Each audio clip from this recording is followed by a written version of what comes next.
বায়ুমণ্ডলে নয়, অক্সিজেন তৈরি হচ্ছে সমুদ্রের গভীরে, যাকে বলা হচ্ছে ডার্ক অক্সিজেন। এতদিন বিজ্ঞানীদের ধারণা ছিল সূর্যের আলো ছাড়াই কখনোই তৈরি হতে পারে না পৃথিবীর সমস্ত প্রাণীর বায়োপিও ফুয়েল খ্যাত অক্সিজেন। কিন্তু ডার্ক অক্সিজেন জানো, সেই তত্ত্বকে দিল এক বিরাট ধাক্কা, করে তুলল প্রশ্নবিদ্ধ।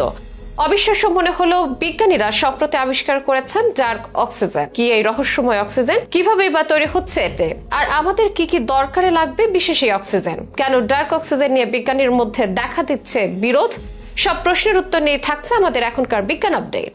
শ্বাস প্রশ্বাসের জন্য আমাদের সবার সবসময় প্রয়োজন অক্সিজেন, কিন্তু কিভাবে তৈরি হয় এই অতি প্রয়োজনীয় বায়বীয় পদার্থ? সাধারণত আমরা সবাই জানি অক্সিজেন তৈরি হয় সালোক সংশ্লেষণ প্রক্রিয়ায়, যেখানে সূর্যের আলো ও উদ্ভিদের কার্বন ডাই অক্সাইড গ্রহণের মাধ্যমে অক্সিজেন উৎপন্ন হয়। কিন্তু সম্প্রতি একদল বিজ্ঞানী এমন এক অক্সিজেনের অস্তিত্বের দাবি করেছেন যা সূর্যের আলোর কোনো সংস্পর্শ ছাড়াই গভীর সমুদ্রের নিচে তৈরি হচ্ছে। একে বলা হচ্ছে ডার্ক অক্সিজেন। এই গবেষণার চ্যালেঞ্জ ছুড়ে দিয়েছে বিজ্ঞানীদের বহু পুরনো বিশ্বাসের উপর, আজ সৃষ্টি করেছে এক দারুণ রহস্য। এই চাঞ্চল্যকর আবিষ্কারটি করেছেন স্কটিশ অ্যাসোসিয়েশন ফর মেরিন সায়েন্সের গবেষক অ্যান্ড্রু সুইটম্যান ও তার দল। তারা প্রশান্ত মহাসাগরের ক্ল্যারিয়ন ক্লিপারটন জোনে সমুদ্রের 4 কিলোমিটার গভীরে এই অক্সিজেন শনাক্ত করেছেন। গবেষকেরা বলছেন সমুদ্রের তলদেশে থাকা ধাতব শিলা, বিশেষ করে পলিমেটালিক নোডুলু থেকে অক্সিজেন উৎপন্ন হচ্ছে, যার সাথে কোনো জৈব বৈজ্ঞানিক প্রক্রিয়া যুক্ত নয়। এটি সম্পূর্ণ নতুন এক ধরনের রাসায়নিক বিক্রিয়ার মাধ্যমে ঘটছে বলে তারা দাবি করেছেন। কিন্তু প্রশ্ন হলো, এই ডার্ক অক্সিজেন কিভাবে তৈরি হচ্ছে?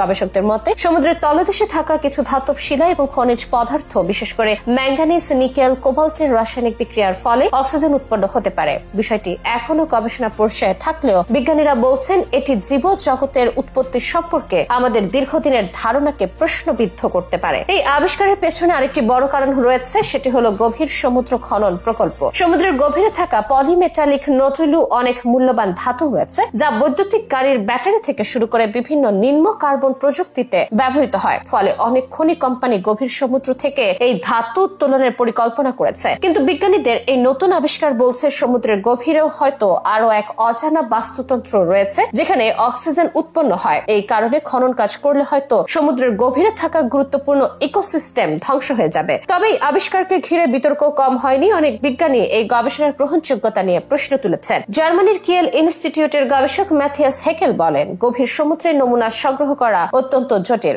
অক্সিজেন পরিমাপের সময় হয়তো যন্ত্রের মধ্যে বাতাস আটকে ছিল, যা ভুল পরিমাপের কারণে হতে পারে। এছাড়াও ফরাসি বিজ্ঞানী অলিভিয়ার রাউজাল বলেছেন এই গবেষণার ফলাফলগুলো এখনো নিশ্চিত নয় এবং এই নিয়ে বৈজ্ঞানিক মহলে একমত হওয়া যায়নি। তাহলে কি ডার্ক অক্সিজেন আসলেই এক বিপ্লবী আবিষ্কার, নাকি এটি শুধুই একটি ভুল পরিমাপের ফল? বিষয়টি এখনো বিতর্কের মধ্যেই রয়েছে। কিন্তু যদি গবেষকেরা প্রমাণ করতে পারেন যে সমুদ্রের গভীরে সত্যি নতুন পদ্ধতিতে অক্সিজেন তৈরি হচ্ছে, তবে এটি বিজ্ঞানীর এক যুগান্তকারী আবিষ্কার হবে। তবে যতই বিতর্ক থাকুক, এটি স্পষ্ট যে সমুদ্রের গভীরতম অংশ এখনো আমাদের কাছে এক রহস্যময় জগৎ। হয়তো সেখানেই লুকিয়ে আছে এমন সব বৈজ্ঞানিক সত্য যা একদিন বদলে দেবে পৃথিবীর সম্পর্কে আমাদের পুরো ধারণা।